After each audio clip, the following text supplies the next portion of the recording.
Hello, kamusta tayong lahat? I worship the Almighty Father for giving us sustenance every day. So yung substance natin, yung sustansya, sustenance, nourishment every day. We pray to the Almighty Father, we talk to Him, and we read His words para yung spirit natin maging malakas. No? The will to fight things that are evil. So, ibang spirit at ibang soul. So, yung spirit, yung will natin to do the right thing, to follow the Almighty Father. So if we follow the Almighty Father, we have the Holy Spirit in us. If we do His works, no, yung mga pinapagawa niya sa atin, we have the Holy Spirit in us. If we follow His laws, Christ's laws, we have the Holy Spirit.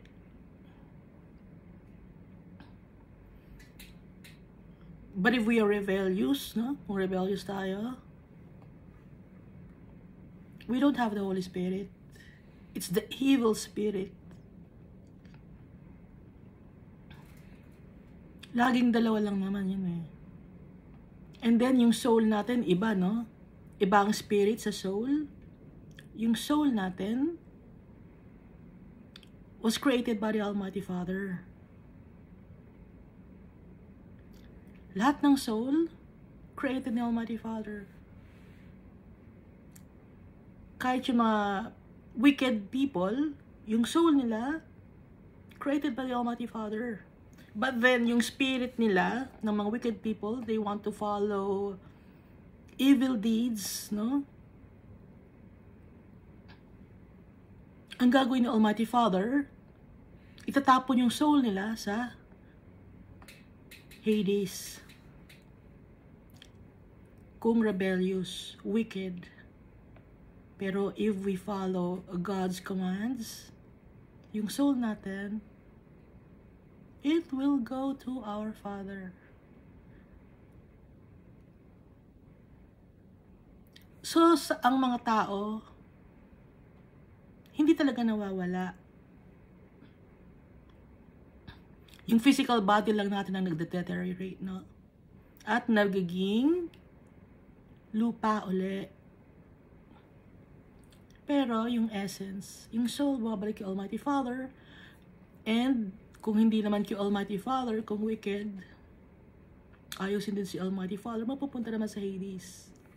So, that's the second death, yung sa Hades, kasi there's no hope in future in Hades anymore.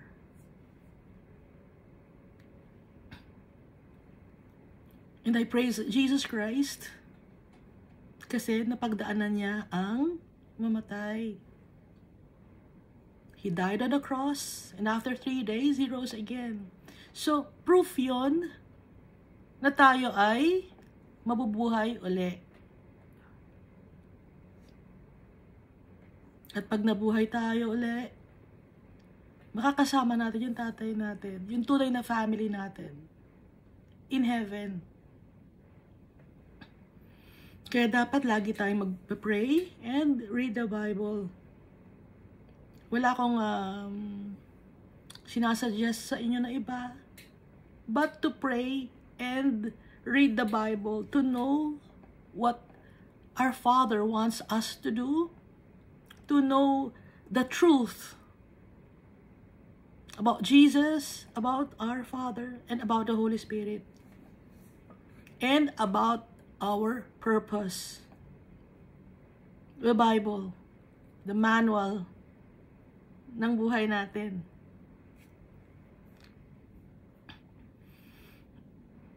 So dito natin makikita, no, kung ano yung tama at hindi tama sa Bible.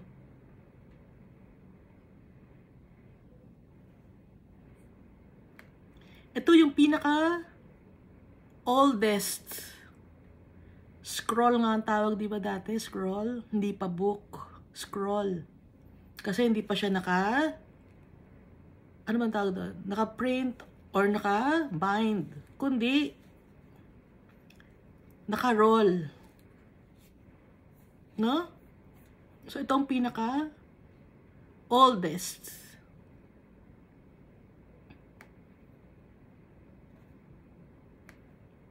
Dahil yung author nitong Bible, si Almighty Father, the creator of this world, the creator of our life, the one who owns our soul. And not just our soul, but our body as well. He owns our body because He created us. He gave His breath so that we may breathe, no? Para mag-beat yung heart natin, binigyan tayo ni Almighty Father ng hininga.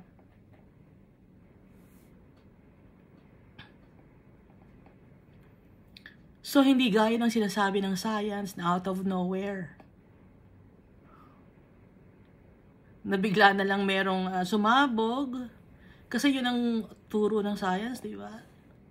Yun ang turo ng science, na biglang may sumabog sa kung saan man, at nagkaroon ng maliliit na particles, at yung mga particles na yon ay namuo, biglang nagkaroon ng tubig, biglang nagkaroon ng mga cells. It doesn't make any sense. No?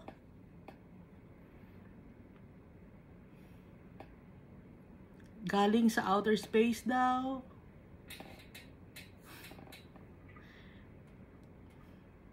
Ginawa ng kwento ni Satan. Tao ang gumawa, pero yung nag-dictate, si Satan yon, yung nag-dictate para tanggalin si Almighty Father sa buhay natin. Dahil galit si Satan sa atin. Naiinggit siya sa atin. Tapos tayo naman, ang ginagawa natin, sinusunod natin, di ba? Ha? Yung gawa ni Satan. Hindi natin alam, siya ang naiinggit sa atin. No? Dapat alam natin yon, na naiinggit siya sa atin, galit siya sa atin. Kaya gusto niya tayo mapunta sa impyerno. Dahil siya, sa impyerno siya eh. Yun ang bahay niya. Create ni Almighty Father yun, na para maging kulungan niya. Pero dahil sa ang mga tao ay matigas ang ulo, sinusunod ang gusto ni Satan, doon na rin makukulong ang mga wicked souls na gustong sumunod kay Satan. Sumunod sa kasinungalingan. Ngayon itong Bible, lahat ng nandito, it's the truth. Masakit ang nasa Bible. But it's the truth.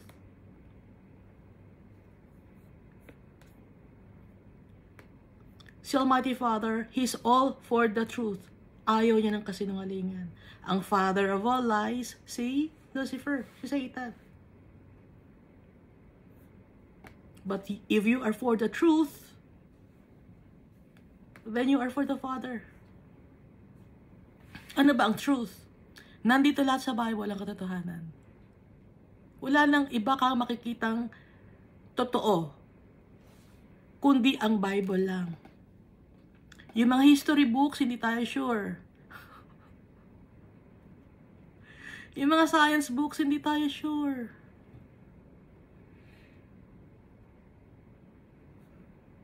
Yung mga archaeological findings, hindi tayo sure. Nasa book, no? Hindi tayo sure doon.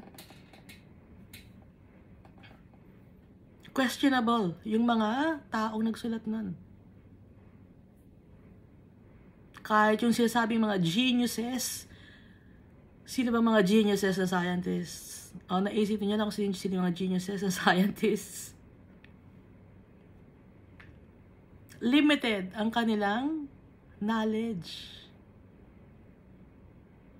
Puro theory. Si Almighty Father, hindi to theory. Ang theory, di ba, hindi pa napapatunayan. Kaya nga, theory eh. search nyo ang meaning ng theory. Hindi na patunayan. Ano yun, chismis lang. Ginawa ng magandang pangalan, ginawang theory. Hindi, theory yan eh. Pero totoo, chismis lang talaga yun, ha? Ginawa ng magandang pangalan, theory yan. Pag ang nakapag-isip ay matalino, theory. Matalino sa mundo, no?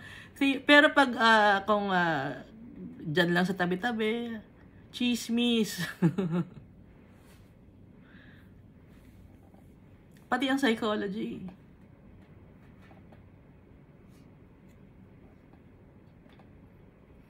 Kasi pinagtitiwalaan ng tao lagi yung science, no? Yung lahat ng branches ng science. Ang daming theory dun, ang daming mga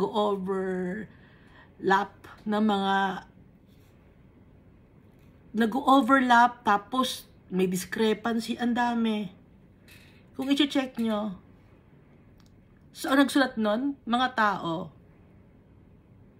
na makakasalanan din. Mga sinungaling din.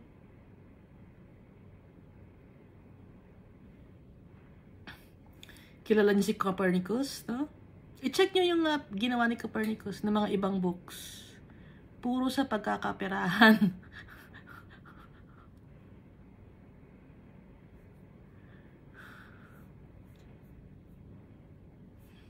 Dito, kay Almighty Father, ang turo ni Almighty Father sa atin, ay puros pagmamahal, and at the same time, yung real treasure, si Almighty Father tsaka si Jesus Christ. And there is life after His life on earth.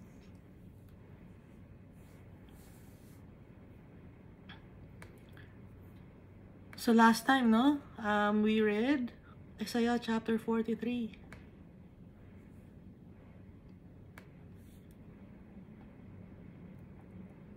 Tayo ay kay Almighty Father. Ni-redeemed na niya tayo.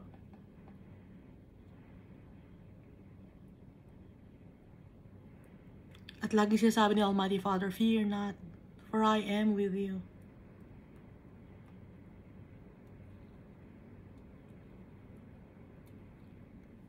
Sulat ng kanyang mga anak, pagtitipu-tipunin niya, no? I-gather niya from all over the world, from the north, south, east, and west.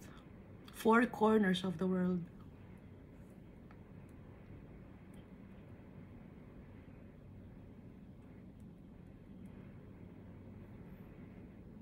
And He gave Jesus Christ to us para ma-redeem tayo. Yung blood ni Jesus, it's very precious. Priceless.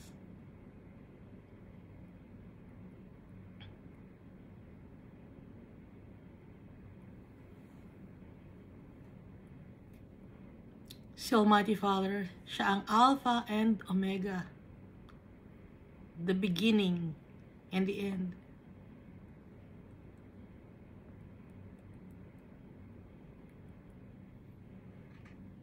The Lord abhors foreign gods. Laging binabanggit ni Almighty Father. He abhors it. He loathes. Galit siya sa mga foreign gods. Ano ba yung mga foreign gods? Yung mga foreign gods, mga false gods yon. Hindi totoong God. Dahil isa lang ang Diyos, isa lang ang makapangyarihan, si Almighty Father. Yun ang tatay natin. Kaya we are so blessed because our Father is powerful and humble. Powerful na humble pa. And so is Jesus Christ. Yung mga tao na namumuno dito sa mundo, they're not humble. Selfish. Pero ang tatay natin, gusto niyang i-share sa atin, sa mga anak niya, yung kanyang pagmamahal, yung kanyang gloriousness, i-share niya. I-share niya yung kanyang heavenly kingdom. Sino tayo na binibigyan ni Almighty Father ng importance? Because our Father is full of love.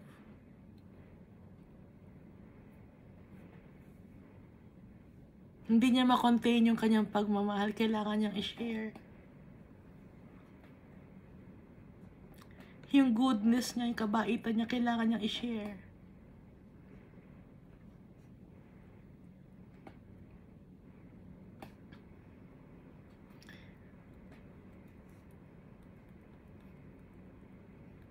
Ang mapagtitiwalaan natin, yung tatay natin.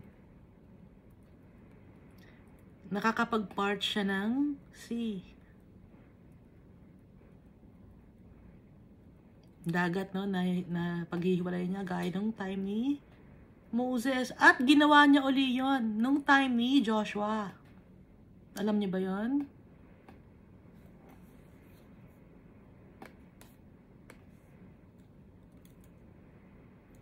Bakit niya ginawa yan? Ni Almighty Father, inulit niya.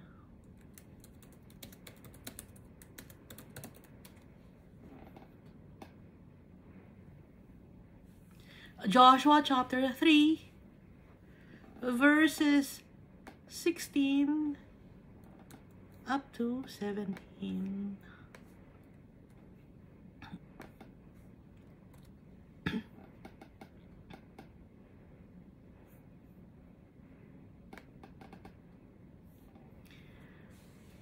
That the waters which came down from upstream stood still and rose in a heap very far away at Adam, the city that is beside Zaretan. So the waters that went down into the sea of the Arabah, the salt sea, failed and were cut off, and the people crossed over opposite Jericho.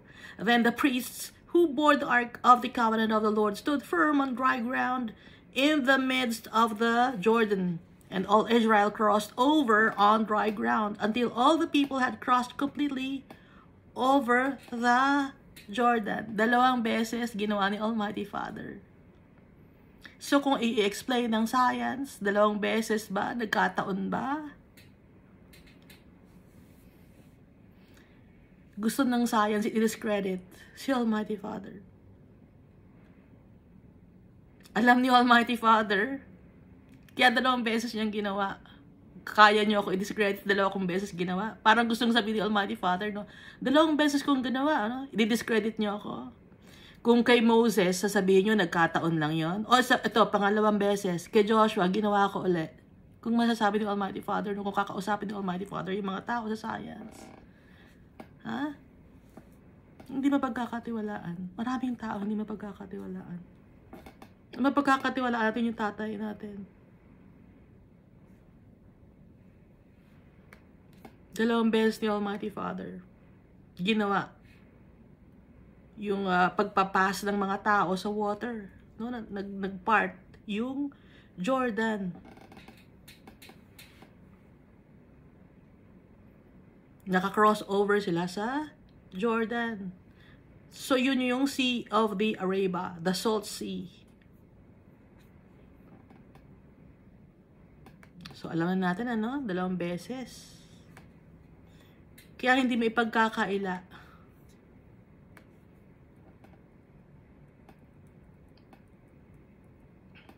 Yung iba hindi lang na nami-mention to, yung kay Joshua na part ang sea, kasi hindi lang nabasa. Pero sa atin, pinapakita lahat ni Almighty Father sa atin as proof. God is faithful.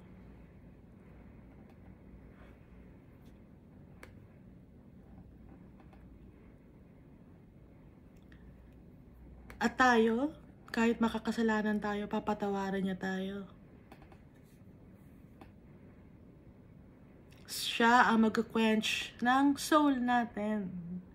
Magsusustain. Magpapalakas sa atin.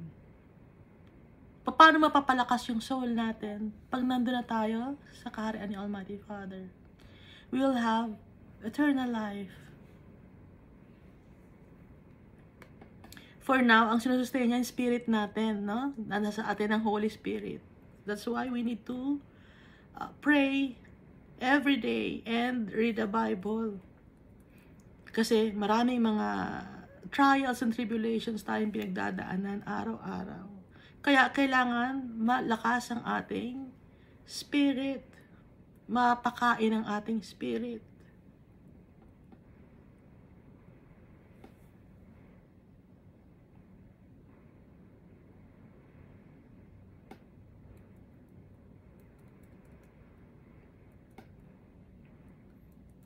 Matagal na natin pinapahirapan yung tatay natin dahil sa ating mga kasalanan.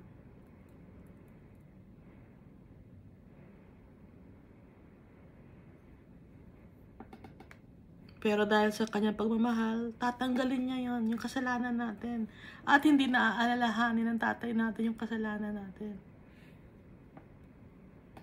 Tayo, di ba, pag nagkasala tayo sa katapat, tatandaan ko yan.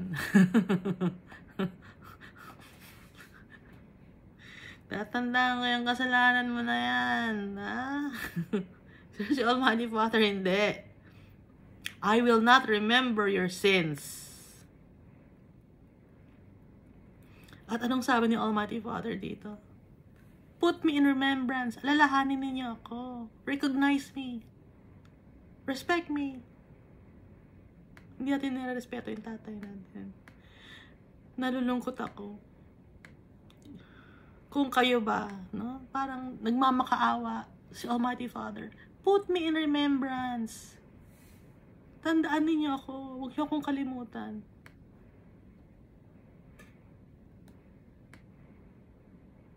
Let us contend together. Magtulungan tayo. Sabi ni Almighty Father, magtulungan tayo. Let's meet halfway. Gumawa ka ng tama. Do the right thing. Ang gagawin ko naman, sasabi naman ni Almighty Father, dadali naman kita sa aking kaharian. Yun, let's work together.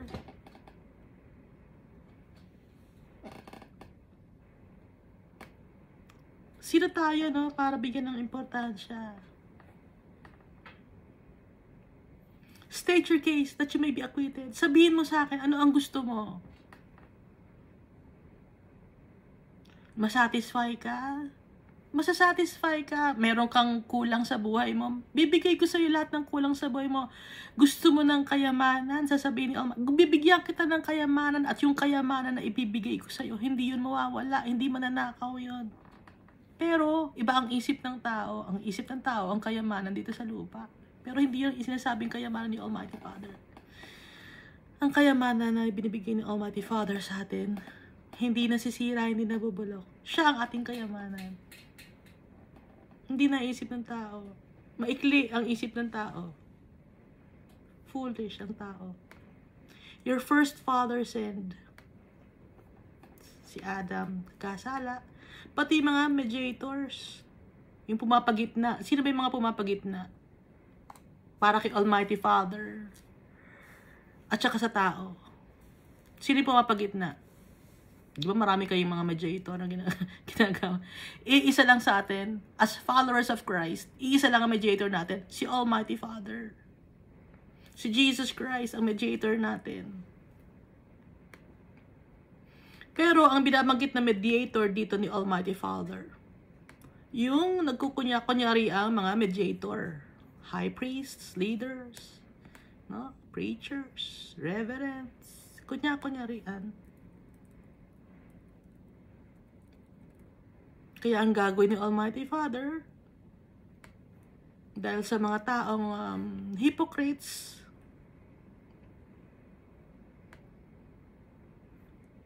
sisirain niya yung Almighty Father.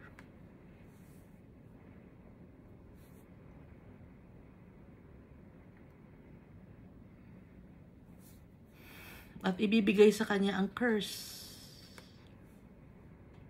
At i-condemn ni Almighty Father. Ano yung curse? Ano yung condemnation and curse? Hades. Dun sa mediator, pati na rin dun sa mga tao na wicked.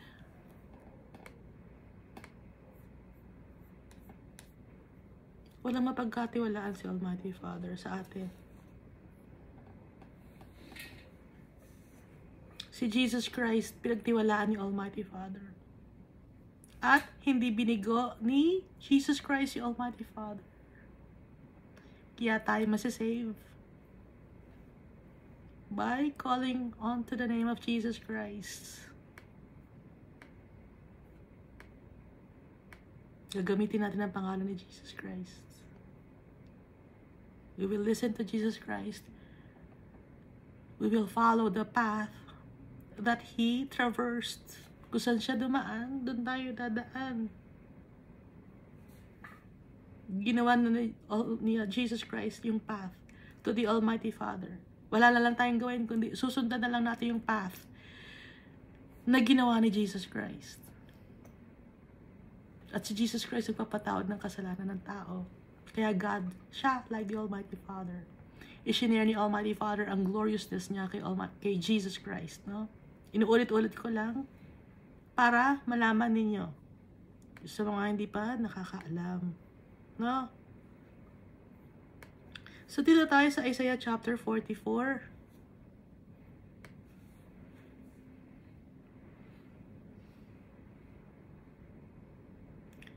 Yung God natin, very loving. Pero pagdating sa paggawa ng tama, very particular si Almighty Father. Gusto niya laging correct or righteous ang pagkakapili natin. Dahil yung tatay natin righteous, kaya dapat tayo maging maayos din. Si Jesus Christ righteous, kaya tayo dapat maging maayos din. Hindi pwedeng yung tatay malinis, tapos yung mga anak andudumi. Nakakita na ba kayo ng ganon? Yung tatay maayos tignan na, tapos yung mga dadala niyang mga andudumi naman, anak ba niya yun? Parang hindi naman niya anak yun eh. Si Almighty Father, gusto niya lahat tayo malinis kasi siya malinis siya. Kaya ang ginawa ni Almighty Father, hinayaan niyang pumunta sa putik si Jesus Christ. Para isave tayo na nasa putikan. Naintindihan niyo yun? Si Almighty Father, no? Malinis. Nasa heaven siya, kasama na Jesus Christ. Tayo, nandito sa mundo, nasa putikan. Ang ginawa ni Almighty Father, pinadala na sa Jesus Christ sa atin dito sa mundo, napunta sa putikan si Jesus Christ. Pero kahit nasa putikan si Jesus Christ, yung heart ni Jesus Christ, hindi siya nagkasala. Kaya tayo, ina-uplift tayo ni Jesus Christ. Hinihila niya tayo. Gumawa na siya ng path. No? Para yung path na dadaanan, wala nang putik. Tinanggal ni Jesus Christ yung putik. Andito na ang path. Ginawa ko na. Wala nang putik dito mga anak. Dito na kayo dumaan. Sa dinaanan ni Jesus Christ.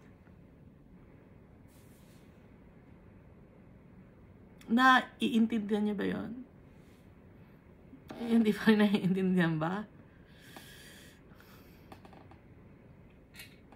Kaya nga diba, he who has no sin was made sin, so that in him we might become the righteousness of God. No? So kung sa perception mo or gagamitin mo yung mata mo to understand it, nasa putikan tayo. I-visualize nyo kaya. Nasa putikan tayo. Si Jesus Christ na malinis. Pumunta siya sa putikan para hilahin tayo. Makita natin yung daan kung saan walang putik. Yun yung madaling, yung daan na papunta kay Almighty Father.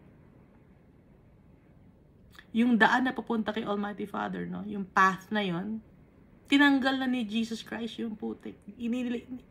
Yung death, nawala ng sting. Na-visualize yun na? Nakita nyo na?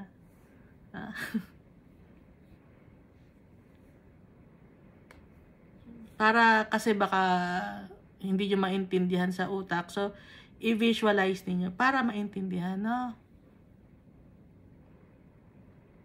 So, dito tayo sa Isaiah chapter 44, 30 minutes agad. Yet, hear now, O Jacob, my servant. Jacob means follow or supplanter. My servant. And Israel, whom I have chosen. Followers. And those who struggled with God and prevailed.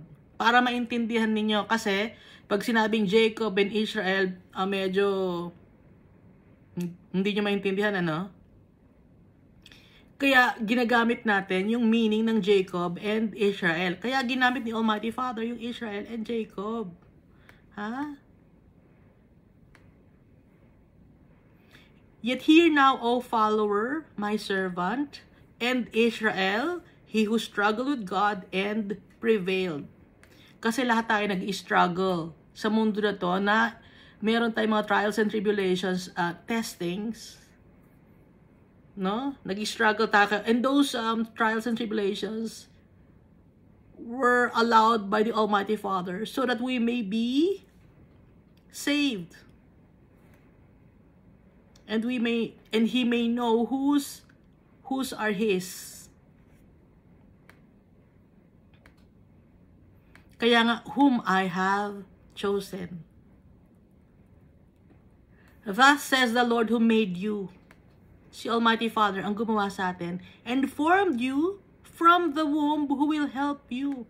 Pati sa womb, si Almighty Father ang gumagawa. Pinormahan niya tayo, ginawa niya tayo ng korte. Ano ang korte natin? We were created in His image and likeness.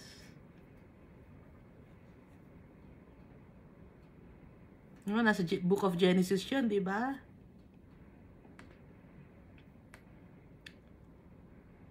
Up to now, walang makakapag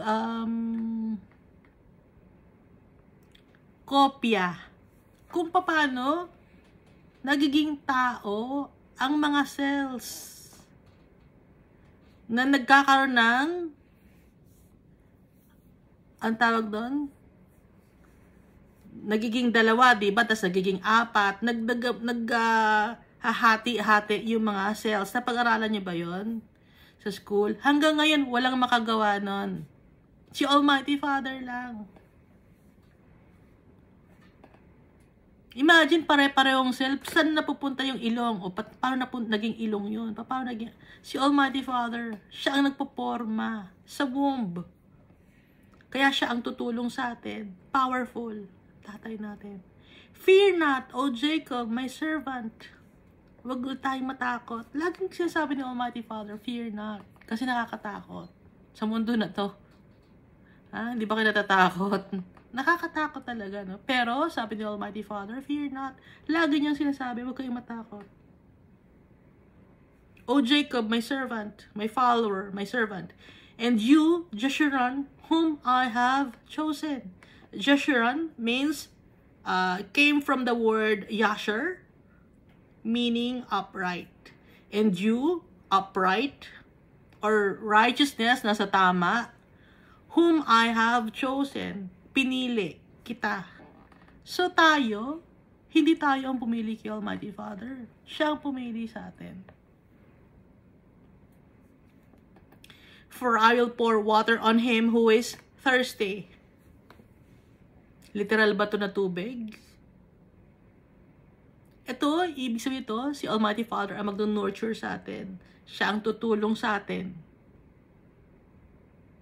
Nangangailangan kasi tayo eh. Nangangailangan tayo ng may magtatanggap sa atin. Nangangailangan tayo ng validation. Si Almighty Father lahat ang magpupuno.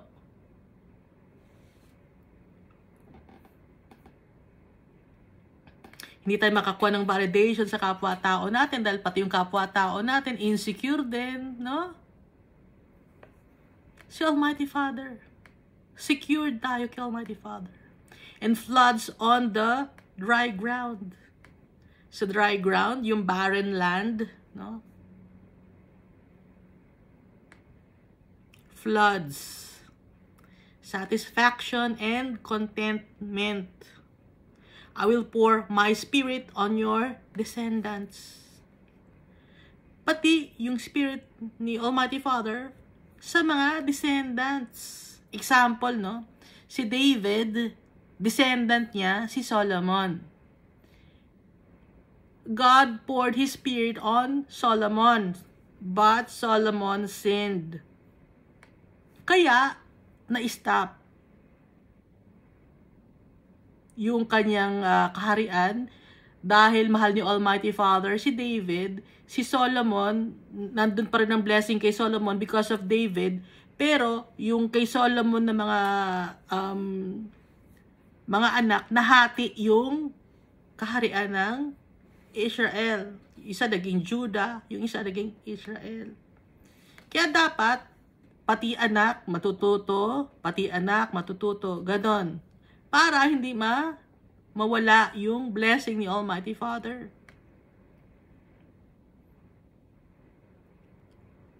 Yung sa mga magulang natin,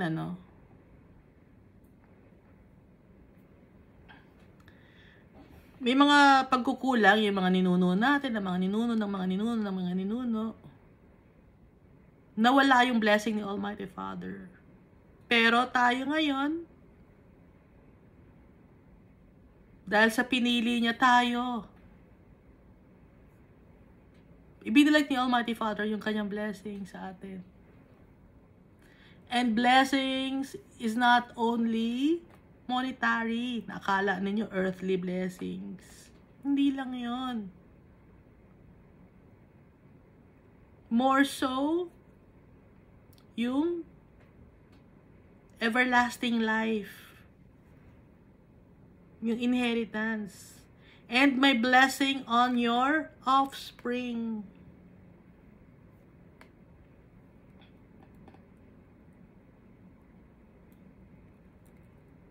Pero dapat, ang tao kasi, hindi by group pupunta sa heaven. Kanya-kanya tayo. Halimbawa, ikaw, follower ka ni Christ. Tapos yung anak mo, hindi. Hindi siya makakapunta ng heaven. Kung ikaw nakapunta ka ng heaven, pag nawala na yung katawan mo rito sa mundo, makakapunta ka ng heaven. Tapos kung yung anak mo ay wicked, hindi siya makakapunta ng heaven. Doon siya sa eternal damnation.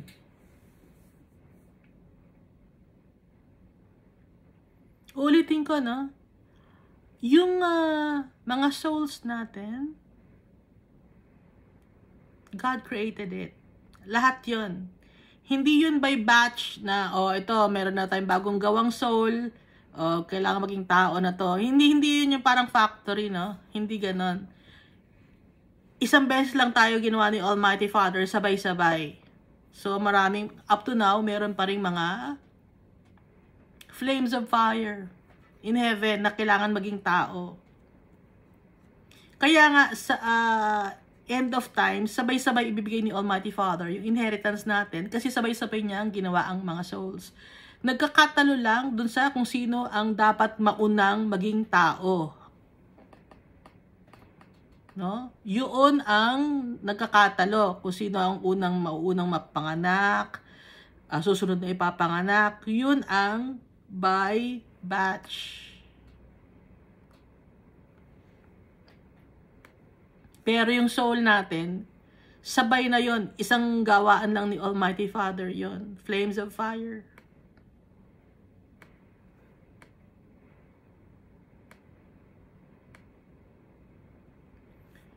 Hindi kasi pwedeng lahat ng soul na nandun sa sa heaven ibubuhos lahat kasi nga kailangan may panggagalingan yung katawan natin. Ngayon yung ibang mga tao gusto nila ng family planning. Pinipigil nila.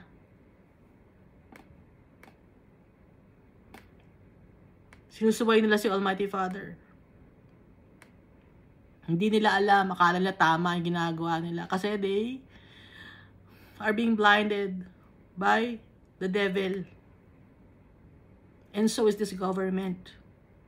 And the government of the whole world. Kasi yun ang promote nila . Yun ang nandun sa kanilang goal.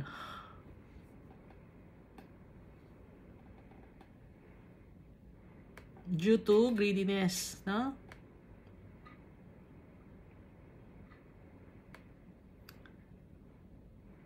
I will pour my spirit on your descendants and my blessing on your offspring. They will spring up among the grass like willows by the water courses.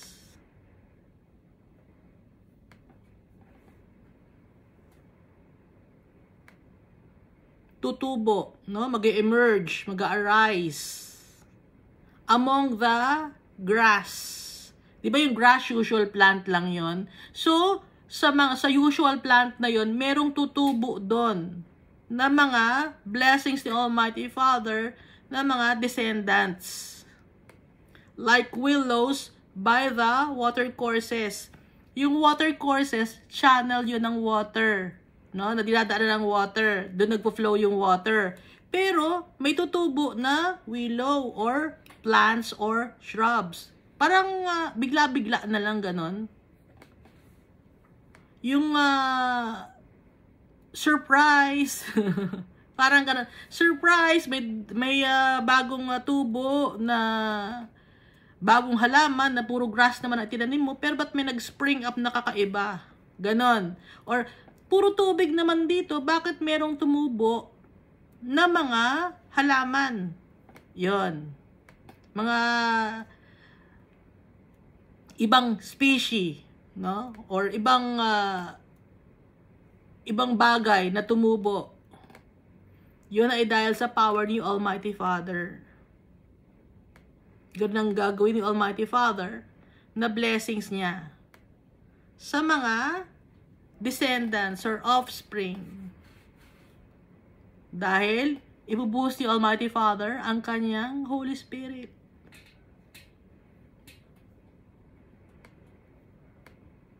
Especially now, no? Na nandito tayo sa end times. Hindi natin alam kung kailan darating si Jesus Christ. Ang gagawin natin ay patuloy tayo magpe-pray and trusting our Father. Verse 5, one will say, I am the Lord's. Isang tao ang sasabihin niya, I am the Lord's. So, verbally niya sasabihin, ako ay anak ni Almighty Father. The Lord owns me. May mga ganun tao, di ba? Kayo ba ganun?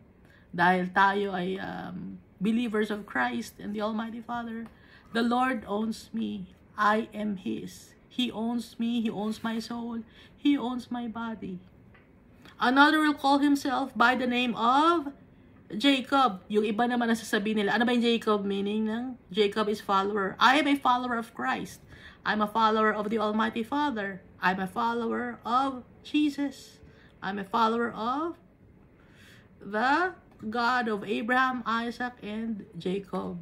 No? Another will write with his hand, the Lord says. Meron na bang mga tao, ang gagawin naman nila, with their hands, ang isusulat naman nila, the Lord says, like example, name naman, no? Elijah, Daniel, Elisha, ano ba may mga name na pangalan ni Lord na nakasulat sa name nila? Ganon, no? Kaya I will write with his hand. And name himself by the name of Israel.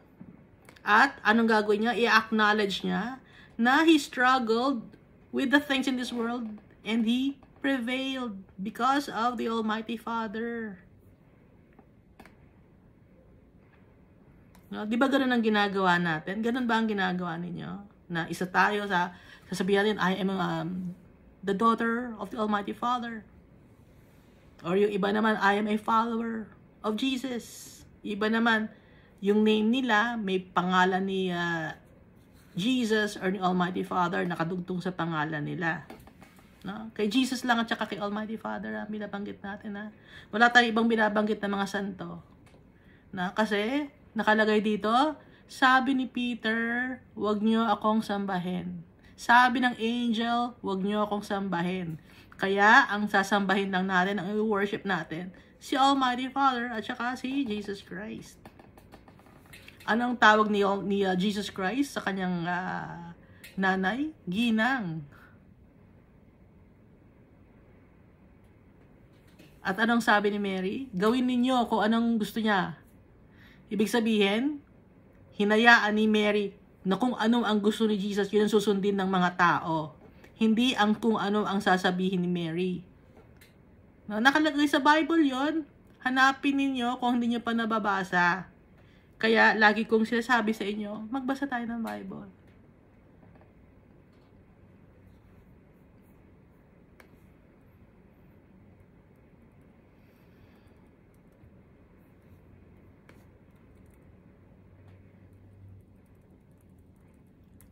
There is no other God, no? So verse 6, thus says the Lord, the King of Israel, and his Redeemer, the Lord of hosts. I am the first, and I am the last. Nakasulat yon sa Revelation chapter 1 verse 8, at saka sa Revelation chapter 21 verse 6. Basahin natin, Isaiah chapter 44 verse 6. Thus says the Lord, the King of Israel, and his Redeemer, the Lord of hosts. So dalawa sila. No? Si Lord, the King of Israel, and his Redeemer, the Lord of hosts. Sinasabi rin ni Jesus, di ba? I am the first and the last. Besides me, there is no other God. Sinasabi rin ni Almighty Father. Because the Father and I are one, sabi ni Jesus, although magkaiba sila, uulitin naman natin, magkaiba sila, pero pareho sila ng hangarin. And at the same time, ibinigay ni Almighty Father kay Jesus Christ. Isinir ni Almighty Father kay Jesus Christ. Nabasa natin, di ba, sa book of Ezekiel, yung cherubim, binigyan ng fire, yung man clothed in linen with inkhorn. Ayun yung proof, no? Ngayon lang natin nalaman, Hindi nyo ba alam? O ngayon ko rin na nalaman yun, lately lang, ha? Sabay-sabay tayo natututo. Bakit hindi sa atin tinuro yun? Hindi ko na alam. Ba't hindi sa amin tinuro dati yun? Ba't ngayon lang natin nalaman? Kasi nga, magbabasa tayo ng Bible. Verse 7, and who can proclaim as I do? Then let him declare it and set it in order for me. Sabi ni Almighty Father. Sino ang makakapag-proclaim nun gaya ng pagpaproclaim ko? Then let him declare it and set it in order for me. Ipakita niya sa akin. Sabi ni Almighty Father, since I appointed the ancient people. So si Almighty Father ang ga-appoint kung sino ang mauunang ipapanganak. Dahil nga, gaya nga sinabi ko kanina, sabay-sabay tayo na we were created as flames of fire, pero si Almighty Father nag-a-appoint kung sino ang mga mauunang ipapanganak. Since I appointed the ancient people. Siya ang nag-establish, siya ang nag-decide, no? Siya ang nag-arrange, nag-determine kung sino ang mauuna. Si Almighty Father. So tayo, by batch tayo, generation what? X, Y, Z, A, B, C, ganon. Pero yung soul natin, we're created all at once. No? And the things that are coming and shall come, let them show these to them. Yung mga mangyayari na in the future, ipakita ito sa kanila. Sabi ni Almighty Father.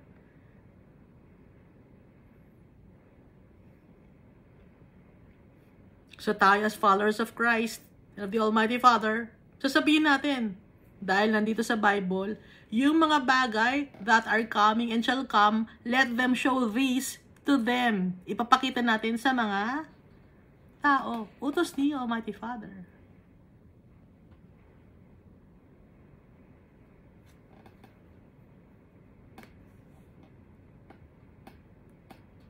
Baka nagtataka kayo, ikaw ba, bakit ka nagbabasa ng Bible? Hindi ko rin alam kung paano ako napunta dito sa pagbabasa ng Bible. Hindi ko alam.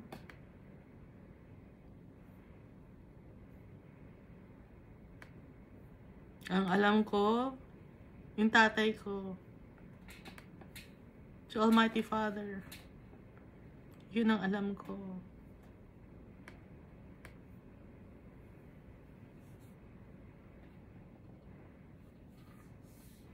And He is good to each one of us. Hindi lang sa akin, kundi lahat sa atin. Pantay-pantay tayo. Ano ulit ang sinabi ni Almighty Father dito? Do not fear nor be afraid. So kayo, ina-encourage ko rin kayo to read the Bible, share it to people. Do not fear nor be afraid. If God is for us, who can be against us? Kung nasa sa atin na yung pinaka-powerful Father, nasa sa atin si Jesus Christ, nasa sa atin ang Holy Spirit, ano ang ikakatakot natin? Kung ipinakita na ni Jesus Christ, death has no sting anymore, ano pa ang ikakatakot natin? Takot na gutom?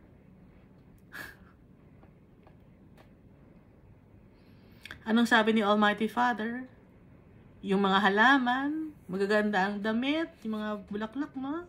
Yung mga ibon, pinapakain niya, tayo pa kaya na mahal niya.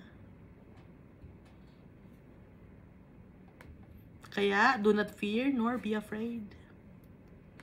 Have I not told you that from that time I declared it? You are my witnesses. Sabi ni Almighty Father. Tayo, na mga followers niya, tayo, na mga anak niya, na mga pinili niya, tayo ang mga witnesses.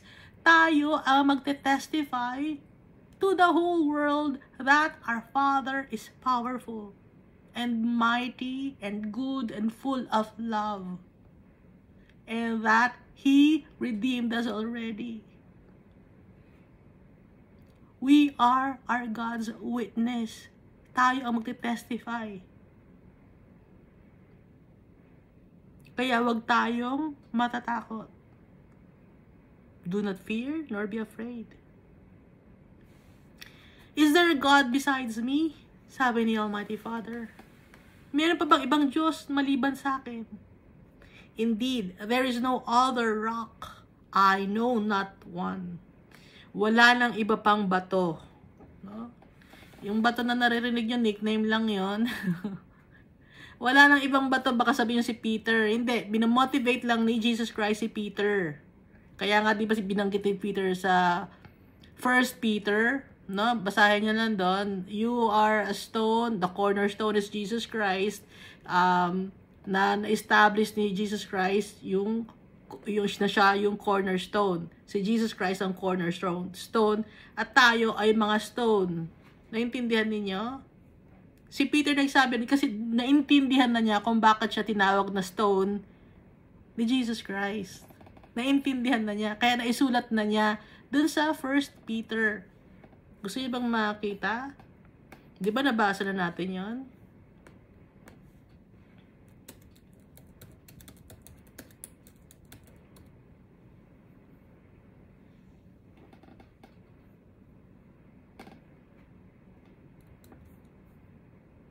So, hindi lang si Peter ang stone. Pati tayo. Tung time lang na yun, minamotivate ni Jesus Christ si Peter dahil nga kung ano-ano ang pinagagagawa ni Peter.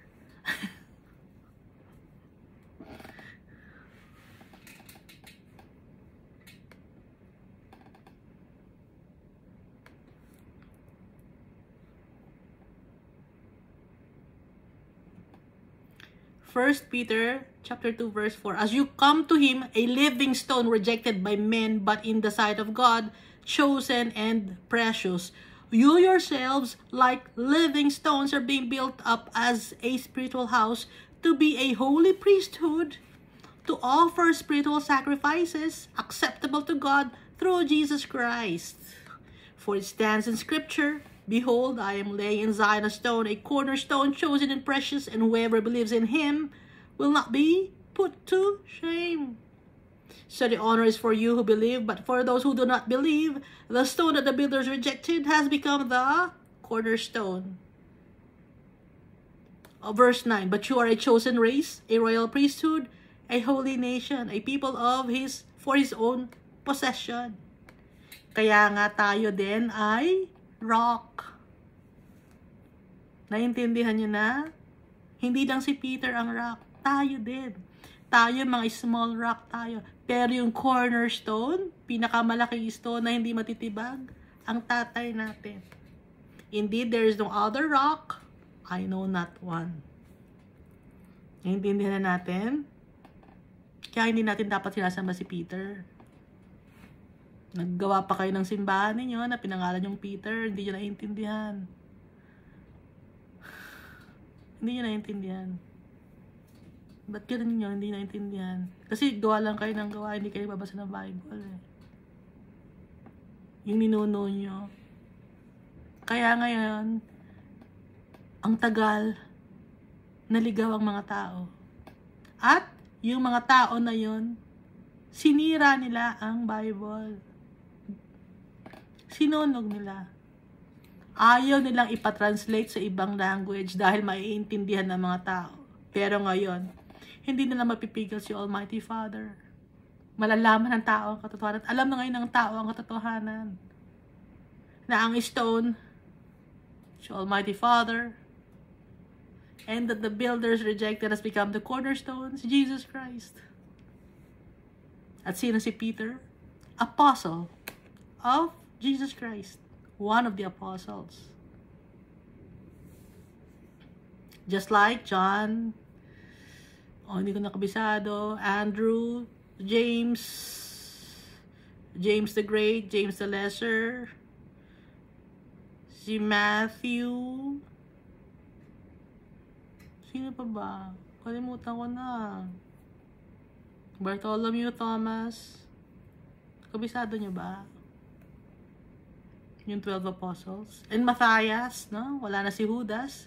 Si Matthias na, ha? So, sila yung kasali sa mga 24 elders na sa Book of Revelation, including the 12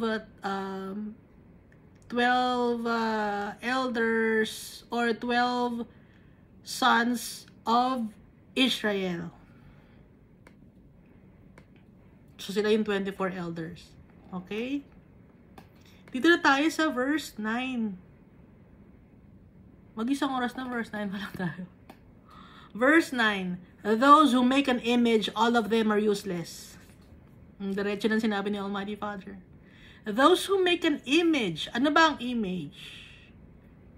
Picture, statue, sculpture. All of them are useless. Yung mga gumagawa ng image, useless. Yung mga tao na yon, walang ginagawa.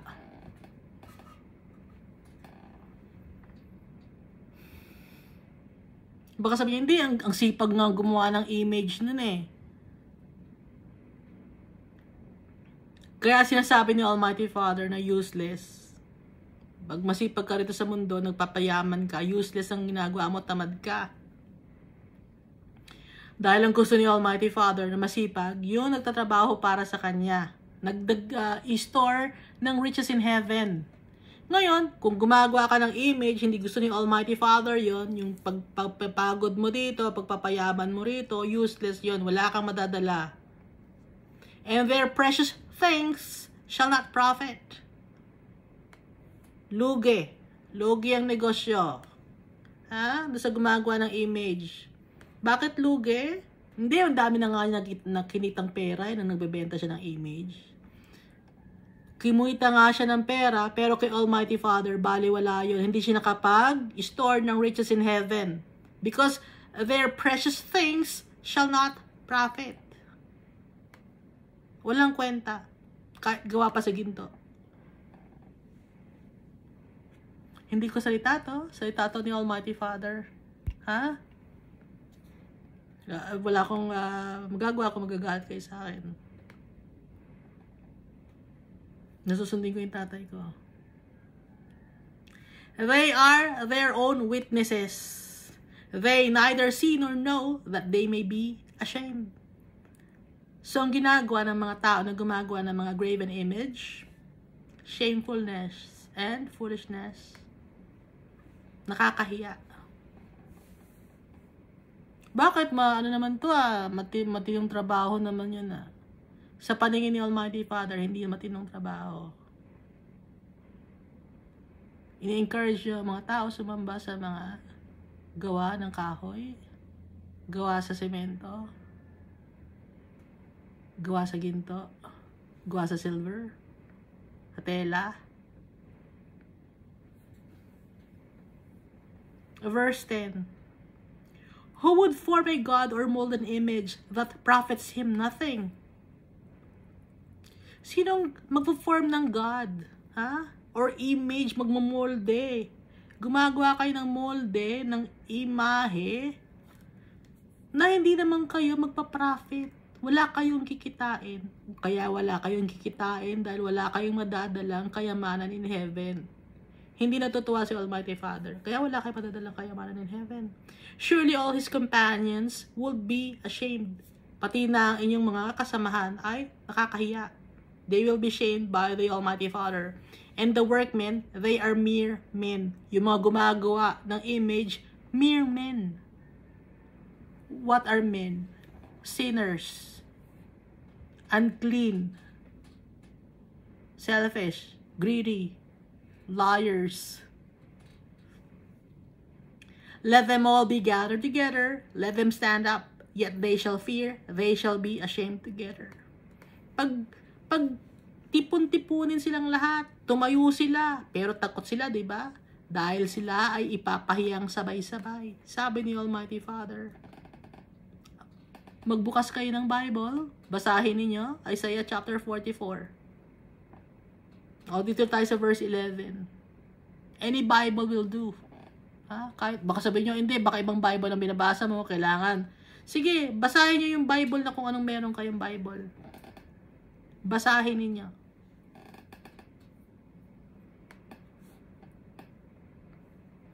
Isaiah chapter 44, verse 11. Ipapahiya kayo ni Almighty Father. The blacksmith with the tongs works one in the coals. Ano na yung blacksmith? Yung blacksmith, gumagawa, metal. Nagpo-forge siya ng metal. Ironsmith or metal worker. Ilalagay niya ngayon sa apoy yun. Magpapasiga siya ng coal, or uling, or hurno, or furnace, para malakas ang apoy. Ngayon, meron na siyang hammer. Fashions it with hammers. So, meron siyang hammer na daladala. Meron din siyang metal na daladala. May tong siya, hawak-hawak niya yung metal na pupukpukin ngayon. Kahit yung mga goldsmith, gano'n ang ginagawa. Pinupukpuk nila, gano'n. And works it with the strength of his arms. Kailangan malakas ang arms mo, pupukpukin ko to Even so, he is hungry and his strength fails. He drinks no water and is faint. Papakapagod siya. Kahit gutom siya, nanghihina na siya, hindi na siya tuminom ng tubig, kahit may manghihilo-hilo na siya. Hindi siya titigil hanggat hindi matapos yung kanyang ginagawa. Na pagpupukpok. Ano yung pinupukpok niya? Bakal. Anong gagawin sa bakal? Kukortihan na tao. Verse 13. The craftsman stretches out his rule. Yung craftsman naman, siya naman, yung ginagawa naman niya, yung nagkikreate siya ng object entirely by hand. Like,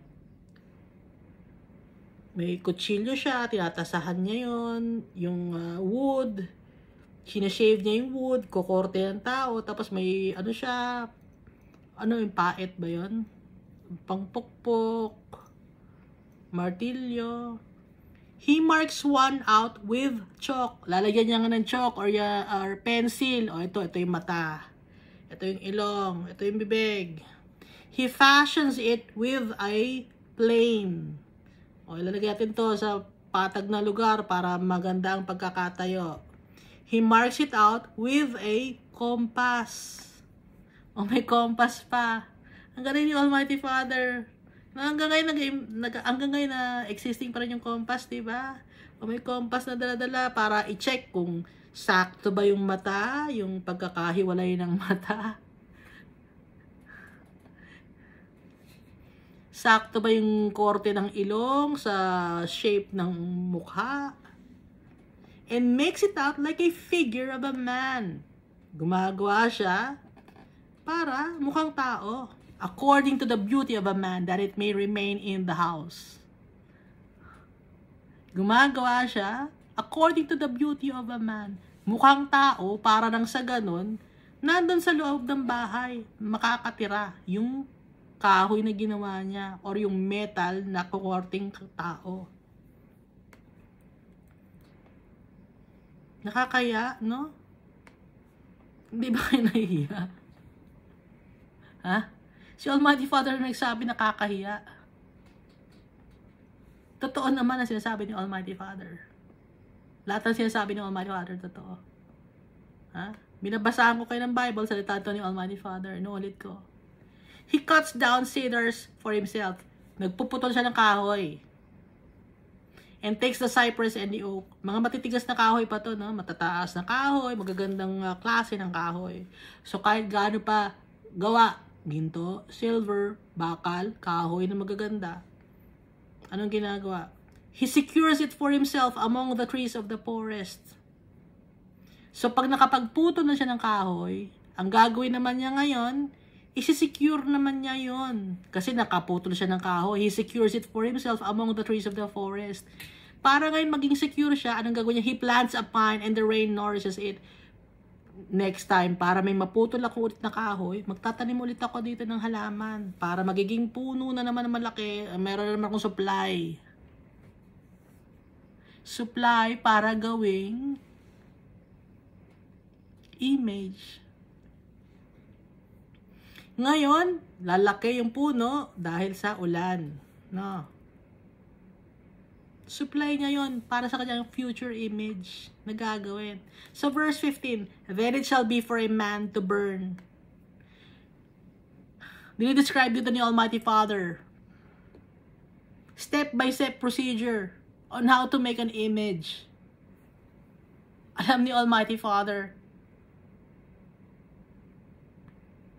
Hindi niyo may tatago.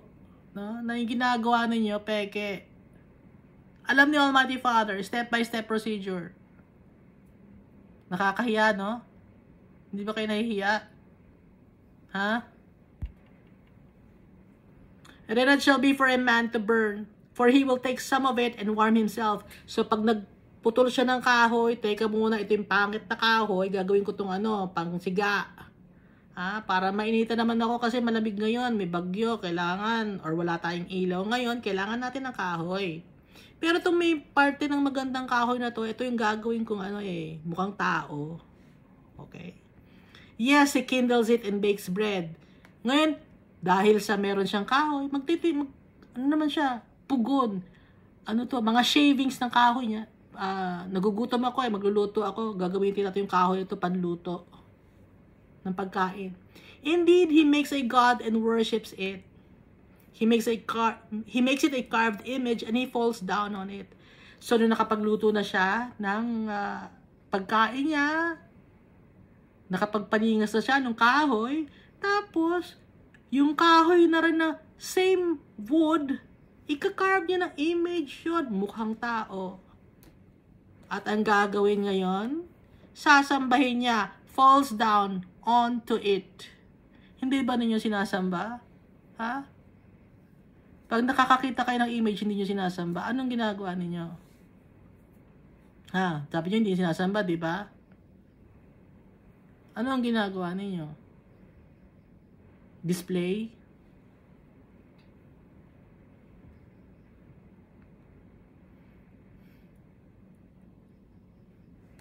Verse 16. He burns half of it in the fire. With this half, he eats meat. Yung kahoy, no? Kalahati nun, sinusunog niya sa apoy.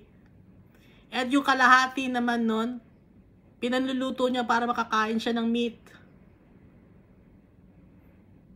Nagiging uling. Ginagawang uling.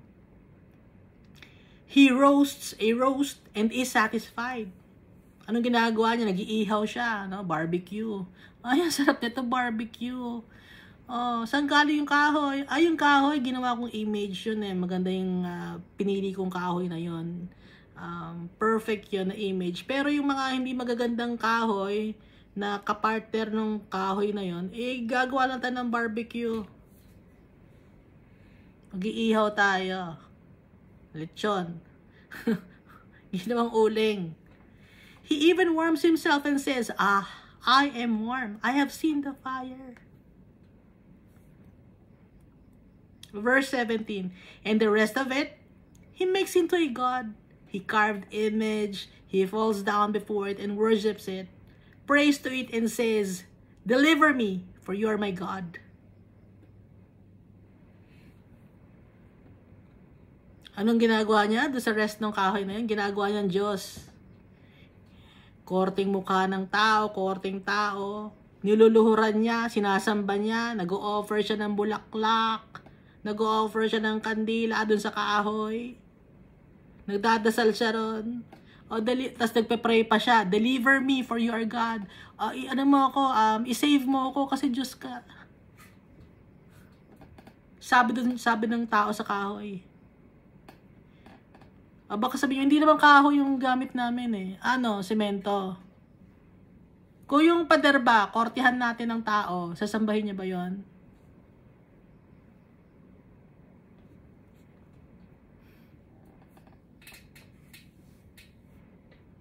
Hindi, magandang klase ng semento yung gamit namin. Kahit na galing magandang sementong klase, gawa ng tao yun.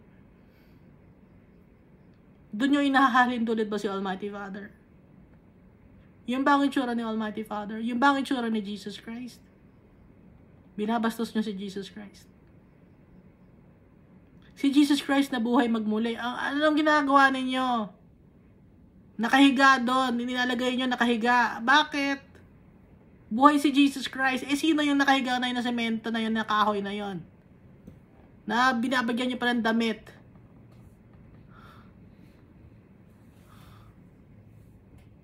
Hindi ka na ng damit ni Jesus Christ. Hindi ka na itsura ni Jesus Christ.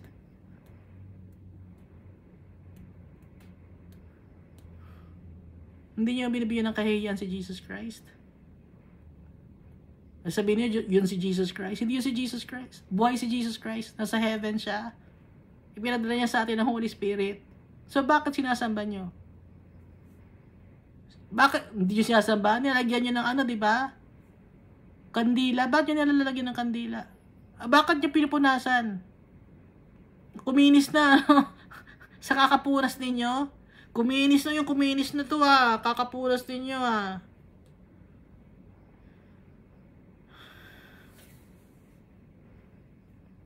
Pinipinturan niyo pa ng barnis. No? Ay, natanggal na yung korte ng mata niya. Kailangan, pinturahan natin yung mata. Si Jesus ba yun? Binabastos niyo si Jesus. Hindi mahaba ang buhok ni Jesus. He is from Nazareth, pero hindi siya Nazarite. Ang mahaba ang buhok si John the Baptist. Pero hindi nyo rin dapat sambahin si John the Baptist. Si Samson, mahaba ang buhok, pero hindi nyo rin dapat sambahin si Samson.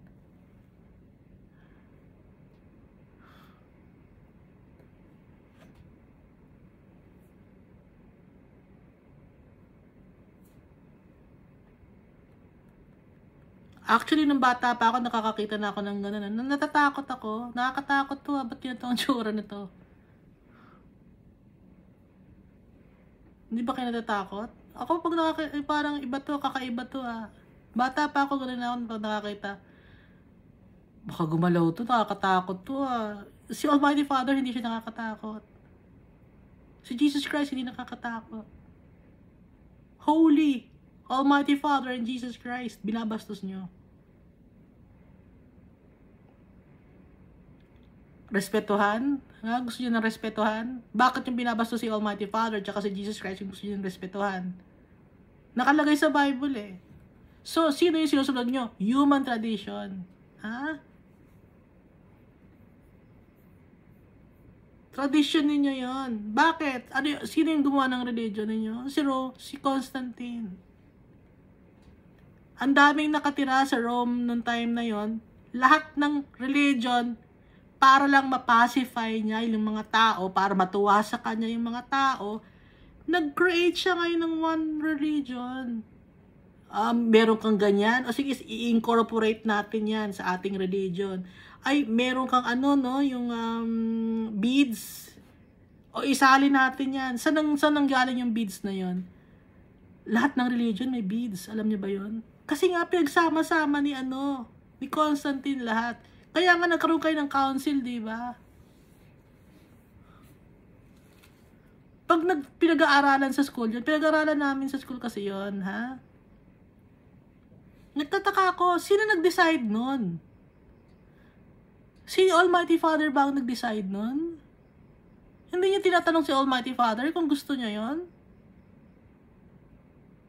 Tao ang nag-decide nun. Hindi si Almighty Father. Kasi iba ang gusto ni Almighty Father. Nandito sa Bible eh.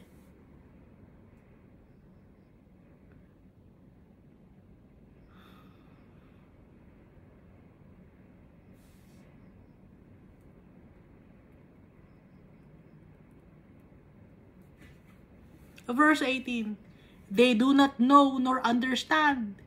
Yung kahoy, nakakaintindi ba yon? Yung bakal, yung ginto, yung semento, nakakaintindi ba yon?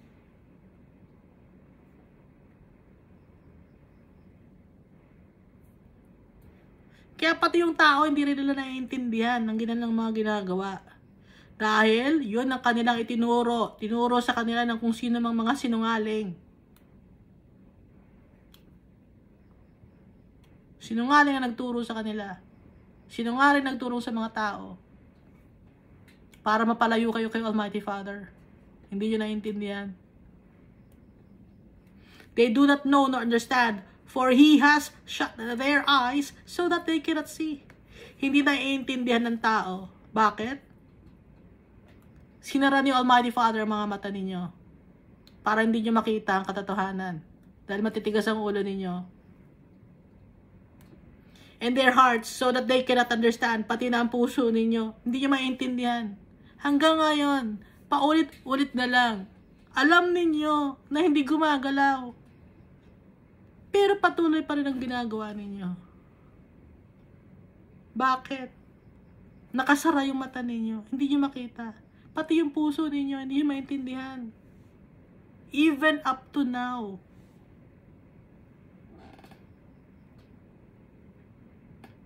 At dahil doon, hindi natutuwa si Almighty Father. Wala kayong naiipon na treasure in heaven. Kahit pag-gastosan nyo na napakalaki ng milyon, bilyon, dolyares ang pinapagawa ninyo. Lahat mapupunta sa wala. Nakakaawa kayo.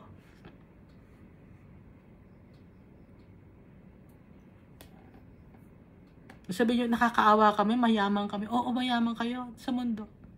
Pero kay Almighty Father, mahirap ang tingin niya sa inyo. Verse 19, and no one considers in his heart, nor is there knowledge nor understanding to say, I have burned half of it in a fire. Yes, I have also baked bread on its coals. And I have roasted meat and eaten it. And shall I make rest of it an abomination? Shall I fall down before a block of wood?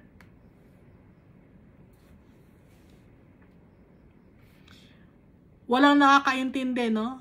Hanggang ngayon, nakasulat din naman sa Bible eh. Walang nakakaintindi o naiintindi niya sa puso, hindi niya naiisip, no? Wala siyang knowledge or understanding. Wala siyang knowledge. Akala nyo matalino kayo. Hindi matalino. Hindi niya naiintindihan eh. Yung salita ni Almighty Father eh. Ha? Iisipin nyo. Gumawa kayo ng image. Asa na yung kapiraso ng bloke ng ano na yun? Ng kahoy na yun? Asa na yung kapiraso ng bloke ng ano na yun? Ng semento o kaya ng ginto? O, pinanluto na. O, may simento tayo ngayon. O, nakuha natin. O, ipantapal natin ngayon sa bahay natin. Kasi may sobra eh. O, sinambay nyo ba yung semento ninyo, yung pader ninyo? Kasi sobra yun eh. Sobra yun dun sa pagkakagawa ninyo ng image. Ha?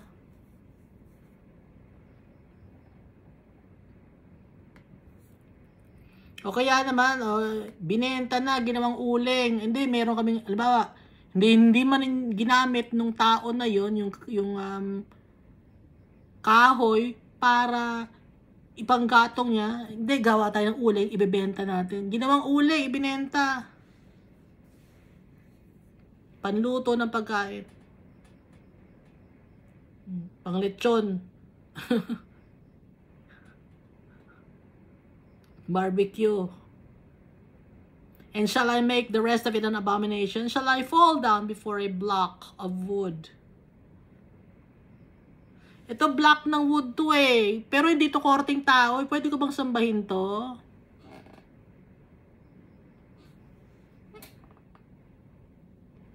Meron akong alam, no? May example na naman ako. Pinapakita sa akin yung Almighty Father. Nakikita ko eh. Pinapakita sa akin. But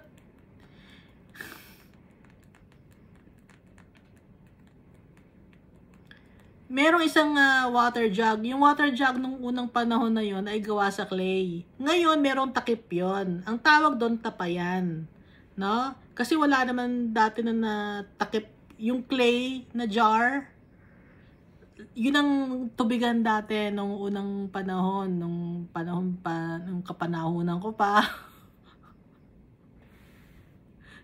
Yung tubigan na jar, na clay. Ngayon meron takip yon. Ang takip nun, pinakatakip nun, kahoy. Kasi walang sasakto na hindi pa sila marunong gumawa nun ng pantakip ng clay. Kaya iba ang pangtakip nila ng tubig, kahoy. After some time, yung kahoy na yon, pagtingin nila, uy, may korting tao tong kahoy na to ah.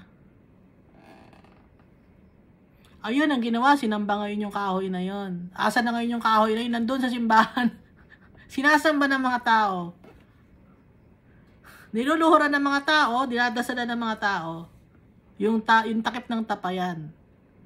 Takip ng jar or jug, water jug na clay pot. Abomination. Dun mo iyahalin tulad si Almighty Father. Dun ka magdadasal. Nakita ko mismo. Peke naman yung pagkakagawa, kalatang halata. Hindi alam ng tao eh, no? Akala nila, magic, hindi. Bago pa nagkaroon ng korte, nagkaroon ng drawing na ganyan, kumuha ng kahoy, may nag-drawing doon. And then after some time, hindi siya nagandahan sa drawing, pero walang kulay. So ginawang tapayan. After some time, lumabas yung drawing. Korting tao. Kasi nga, bago pa man yun gawing takip ng tapayan, kinortihan na yun. O hindi naintindihan ng tao yun. Kulang sa kaalaman. Binulag na sila ni Almighty Father. Hinayaan sila maging bulag. O nakalagay dito, di ba sabi ni Almighty Father? For He has shut their eyes so that they cannot see, and their hearts so that they cannot understand. Matigas ang puso ng mga tao. Up to now, sinasamba nila. He feeds on ashes. So yung tao na yon, yung soul niya, hindi na na-nourish. Hindi na bibigyan ng spirit ni Almighty Father. Ano ang na-feed? Ano ang pinapakain niya sa kanyang spirit at sa kanyang kaluluwa? Abo. Bali, wala. Walang nourishment. A deceived heart has turned him aside, and he cannot deliver his soul, pati ang kanyang kaluluwa. Sa impyerno ang punta. Nor say, is there not a lie in my right hand? Kahit hindi niya alam na mali ang kanyang ginagawa. Wala siyang nai-store na riches in heaven. Hindi na-feed ang soul niya. Wala sa kanya ang Holy Spirit. A deceived heart has turned him aside. And he cannot deliver his soul.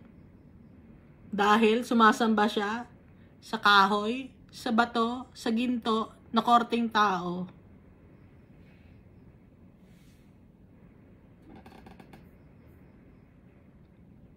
So yung soul niya kumakain ng unclean things. Yung puso niya at yung kaluluwa niya hindi matanggap yung katotohanan.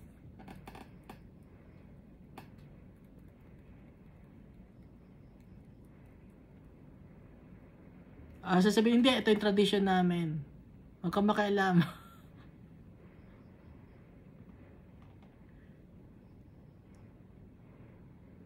Ang may-ari sa inyo si Almighty Father. Hindi ba kikialam si Almighty Father sa inyo?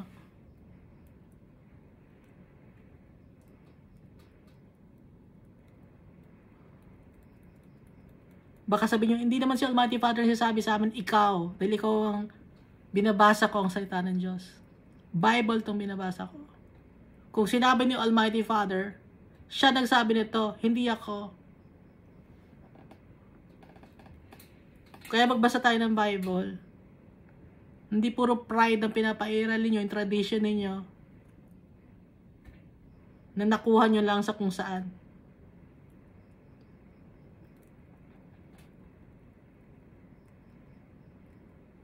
Verse 21, Remember this, O Jacob, and Israel, for you are my servant. I have formed you, you are my servant. O Israel, you will not be forgotten by me. So, sino ang hindi makakalimutan ni Almighty Father? Yung gumagawa ng naayon sa Kanya. Naayon sa salita ng Diyos. Yun ang hindi makakalimutan ni Almighty Father. Yung pinili ni Almighty Father, hindi makakalimutan ni Almighty Father. The Father is so good. Yan, yung mga tao na samba-samba sa kahoy. You've been tricked, cheated, misled, victimized. Sino nag-victimize sa inyo? Si Satan. Para mapunta yung kaluluwa ninyo sa impyerno. Pero yung mga tao na sumusunod kay Almighty Father, yung kanyang mga servants ni Almighty Father, yung gumagawa ng tama, naayon sa salita ni Almighty Father, hindi nyo kakalimutan ni Almighty Father yun. At ang sabi ni Almighty Father, verse 22, I have blotted out like a thick cloud your transgressions.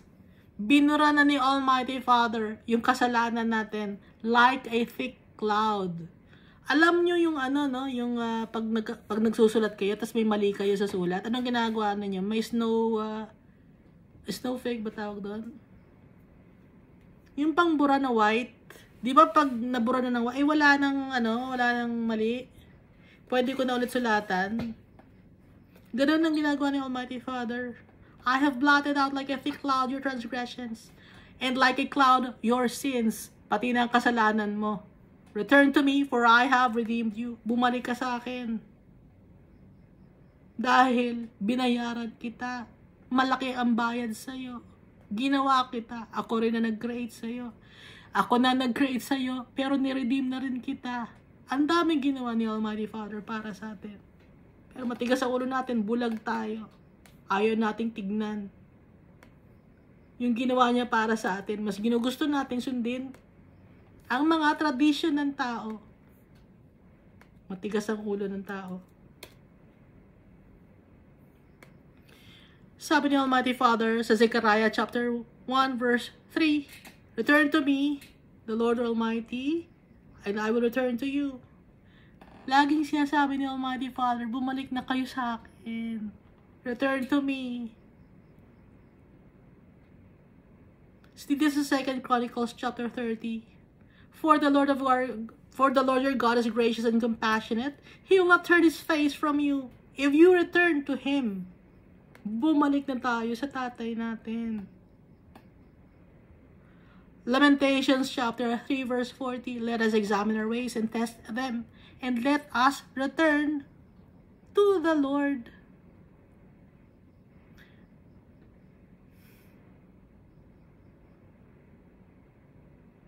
Jeremiah chapter 3 verse 12, return, faithless Israel, declares the Lord. I will frown on you no longer, for I am faithful, declares the Lord. I will not be angry forever. Our Lord is merciful, very forgiving.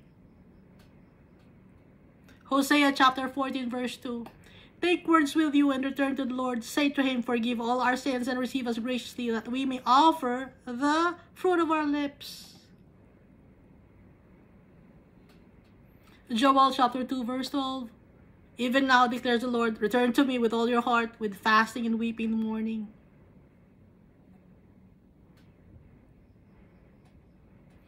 Ilang beses sinasabi ni Almighty Father, return to me, return to me. Turn to the Lord. Do not be afraid.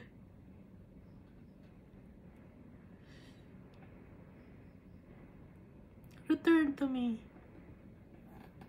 Your Father is so good.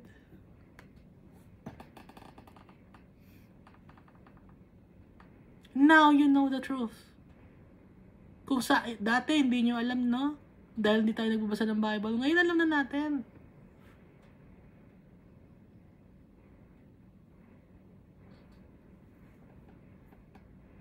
Verse 23, sing, O heavens, for the Lord has done it. Shout your lower parts of the earth. Break forth into singing, you mountains, O forest and every tree in it. For the Lord has redeemed Jacob and glorified himself in Israel. Lagi tayong magpasalamat sa tatay natin. He's so good. He's wonderful. He's amazing. Very forgiving, very merciful, very loving, compassionate. Verse 24.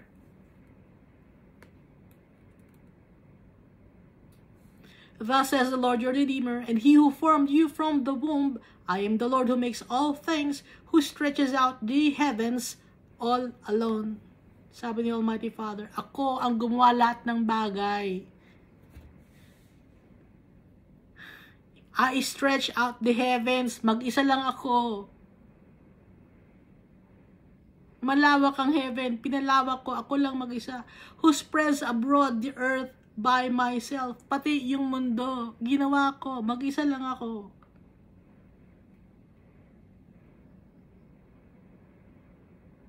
Why don't we return to our Father?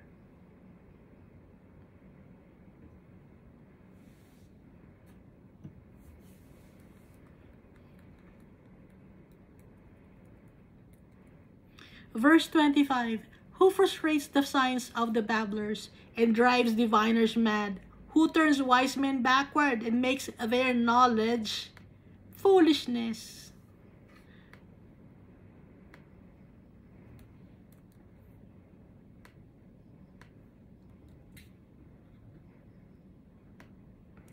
Foolishness ang knowledge ng tao.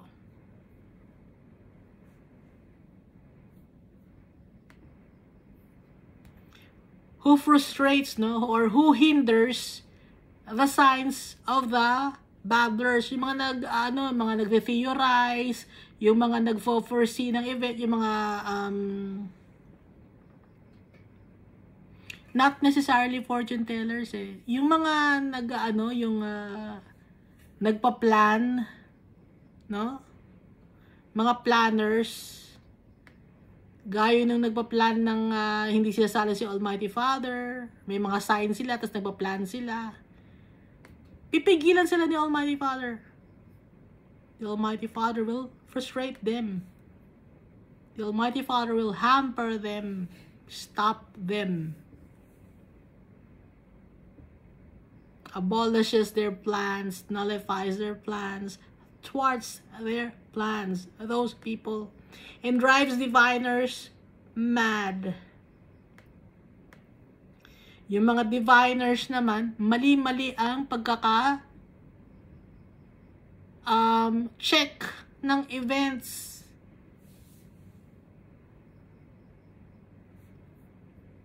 Or tumitingin sa mga stars. Mali-mali.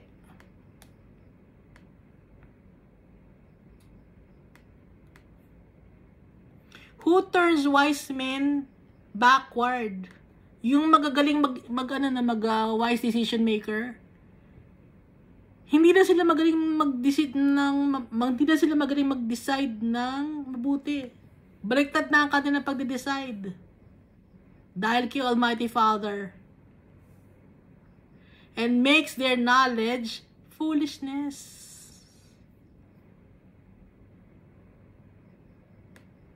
Basahin natin dito, no? Sa 1 Corinthians chapter 3, verse 19. For the wisdom of this world is foolishness with God. For it is written, He catches the wise in their own craftiness. And again, the Lord knows the thoughts of the wise, that they are futile. Therefore, let no one boast in men, for all things are yours, whether Paul or Apollos or Cephas or the world or life or death, all things present or things to come, all are yours, and you are Christ's, and Christ is God's. Kaya hindi tayo dapat magtiwala, no? Sa mga taong wise, sa mga yung mga magagaling magplano, mga diviner, mga matatalinong, hindi naman pwede magtiwala. Dalang katalinuhan nila, yung kanilang wise decision making, mali. Baliktad.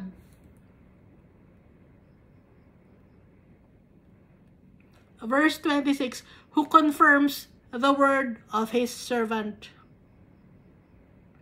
Sino nagko-confirm ng word of his servant? Si Almighty Father. Siya ang nagde-determine, nagde-demonstrate, nag-affirm, nag-assert. Si Almighty Father. And performs the counsel of His messengers. Si Almighty Father ang nag-apply ng counsel ng kanyang mga messenger, ng kanyang mga servants, na mga naglilingkod sa Kanya. Si Almighty Father. God puts into action the counsel of His messengers. He demonstrates the word of His servant. He affirms it. Si Almighty Father. Lahat kaya ni Almighty Father. Who say to Jerusalem, you shall be inhabited. To the cities of Judah, you shall be built. And I will raise up her waste places. Sino nagsasabi? Who says to Jerusalem, you shall be inhabited? To the cities of Judah, you shall be built. And I will raise up her waste places. Itong Jerusalem, no, at ang city of Judah, the city of our God, it will be the new Jerusalem. Magkakaroon ng tao doon, lalagyan ng tao ni Almighty Father, lalagyan niya ng soul. Itatayo ni Almighty Father yun. Magpasalamat tayo, binibigyan tayo ng bahay ni Almighty Father. Siya na lahat ng gumagawa, pati ang pag-create ng bahay natin. Ano ang gagawin lang natin? Magtiwala sa tatay natin, mag-pray, trust Him. And don't put our hearts into this world. Put our heart to our Father. Put our heart to Jesus. To those things that are unseen, righteous and unseen, put our hearts to it.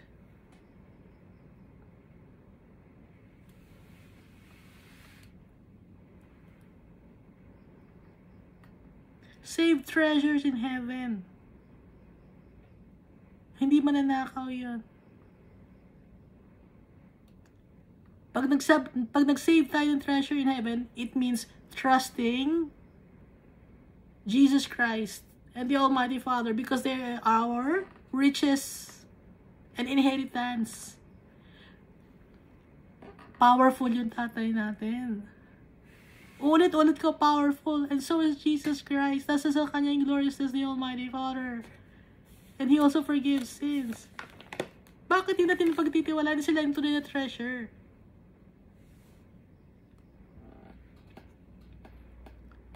Contentment. Hindi niyo ba gusto yon? Contentment.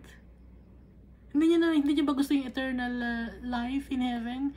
Hindi niyo ba gusto makasama si Almighty Father? Hindi niyo ba gusto magkaroon ng peace of mind? Contentment in heart? Being loved and accepted? Hindi niyo ba gusto yon? Ang gusto niya dito sa mundo?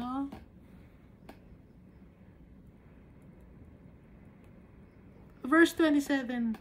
Who says to the deep, be dry, and I will dry up your rivers. That's how powerful our Father is.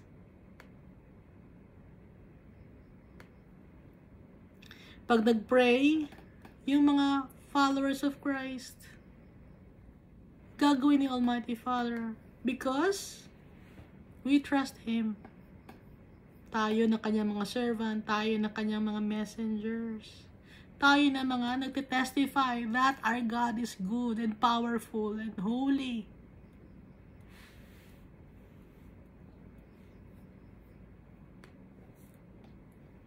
Verse 28. Who says to Cyrus, he is my shepherd, and he shall perform all my pleasure, saying to Jerusalem, you shall be built, and to the temple, your foundation shall be laid. Cyrus, no? It means Koresh. Koresh means cultivator, farmer. Pag cultivator, nurturer din, di ba? So, sino itong nurturer? Who says of Cyrus, he's my shepherd?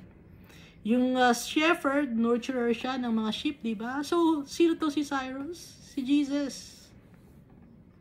And he shall perform all my pleasure. Si Jesus, gagawin niya lahat kung ano ang gusto ni Almighty Father. That's why the Almighty Father are one. Sabi ni Jesus, kasi kung ano ang masaya si Almighty Father, gagawin niya. Saying to Jerusalem, you shall be built, and to the temple, your foundation shall be laid. Ano yung foundation natin?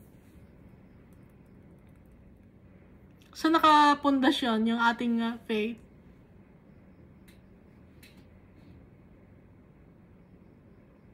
Yung foundation of faith natin, si Jesus Christ, na He died on the cross and then He rose again after 3 days. Death has no sting. The Almighty Father is powerful. Doon na founded ang ating pananampalataya.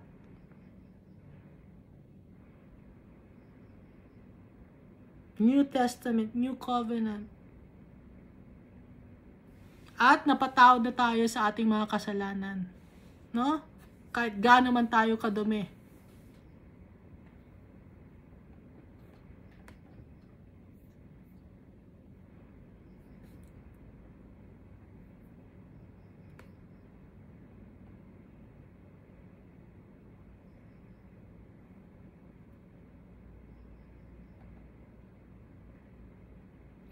Dito sa Mark chapter 7 verse 6 to 9, ano? He answered and said to them, well, did Isaiah prophesy of you hypocrites, as it is written, the people honors me with their lips, but their heart is far from me. Bakit ganon? And in vain they worship me, teaching as doctrines the commandments of men. Ano ba yung commandments of men? Human tradition. Ha? In-honor natin si Almighty Father with our lips, but we are following human tradition. Yung hindi nakalagay sa Bible, yun ang sinusunod natin, pero sinasabi ng lips natin na mahal natin si Almighty Father. Pero yung words niya, hindi contradicting sa tradition. Ano ngayon ang gagawin mo? Maniniwala ka sa tradition o sa salita ng Diyos? Basahin natin, ano? Baka niyo naintindihan. Mark chapter 7 verse 6 to 9. He answered and said to them, well, did Isaiah prophesy of you hypocrites?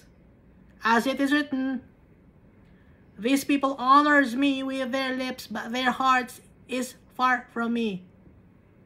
Puro lip service lang. Malayo ang puso natin. Bakit?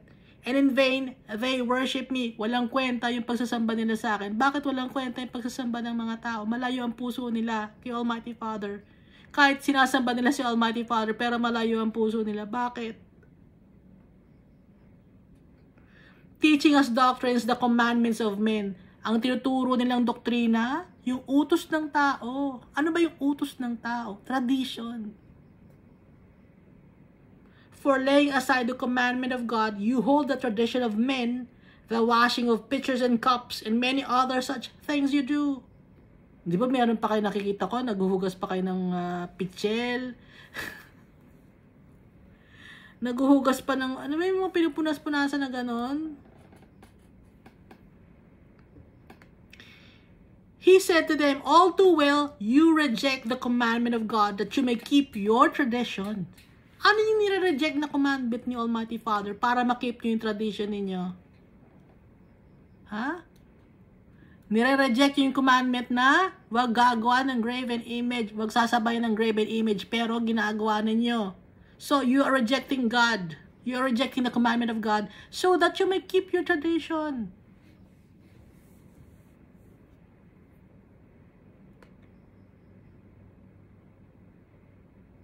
Mark chapter 7 verse 13, making the word of God of no effect through your tradition which you have handed down, and many such things you do. Hindi, tradition na namin to eh. O tradition niya, di ba? Ito nga sinasabi ni Almighty Father eh. Tradition niya sinusunod niyo, di ba? Ayaw niyo ng commandment ni Almighty Father. Kaya malayo ang puso ninyo kay Almighty Father.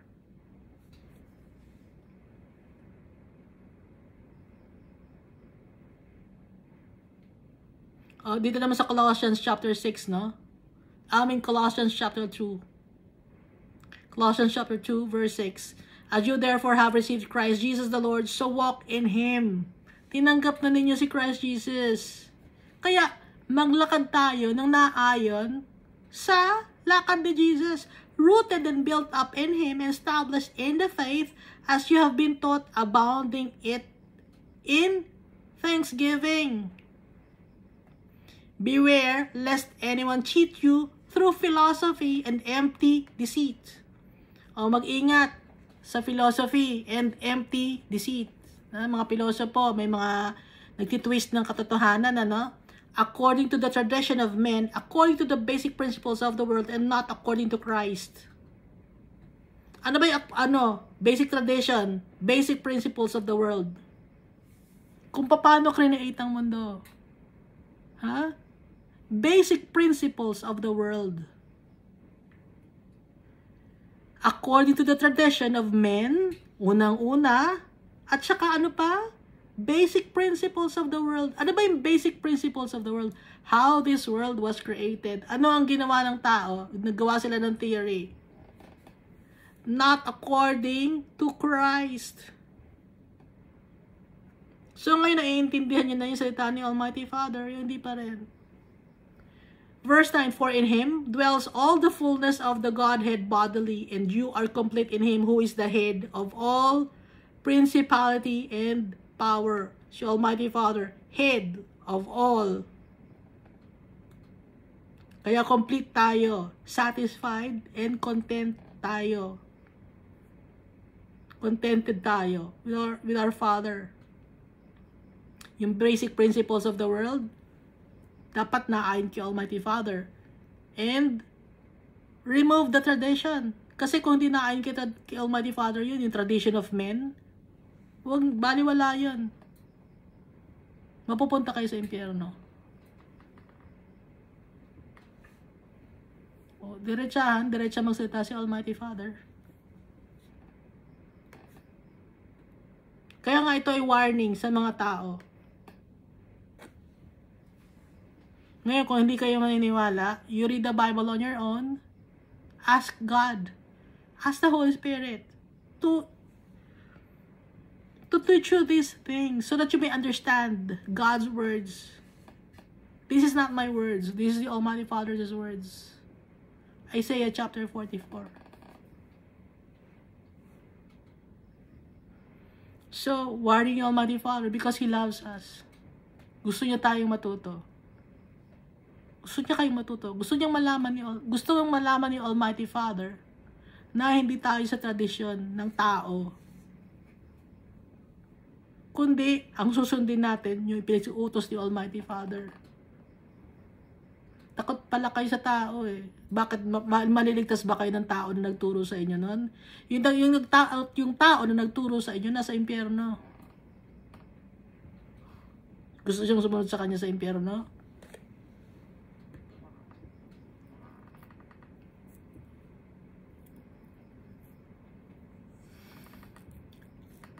Yung human tradition, those are lies of Satan. Kaya nililiwanag ni Almighty Father, the Almighty Father is all for the truth.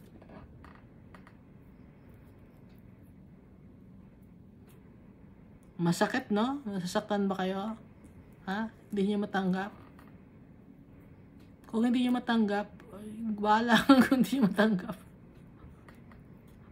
Hindi niyo matanggap, no?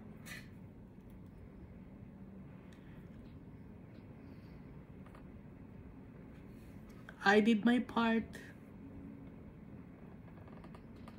I read the Bible to you. The Almighty Father has given us warnings time and again. Because He loves us.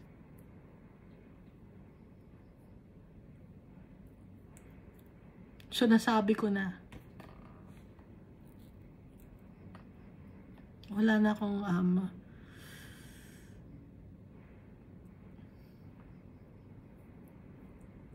hindi ko na dala-dala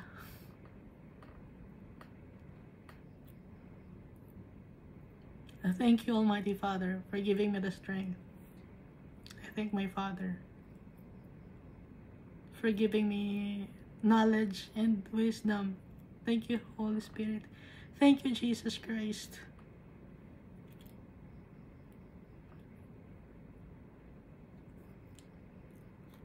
I praise and worship my Father.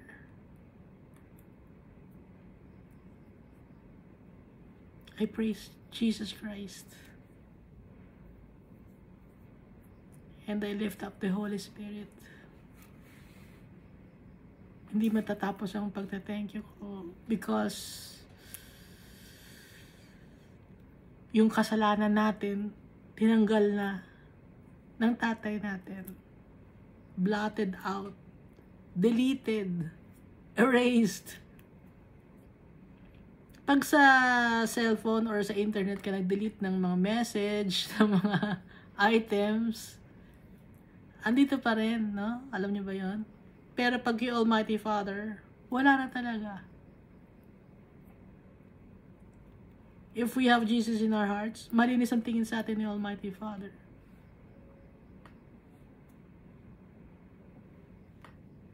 Kaya we should be thankful to Jesus na pinadala ni Almighty Father siya para sa atin. Para matanggal tayo sa putikan. Thank you, and God loves us all so much.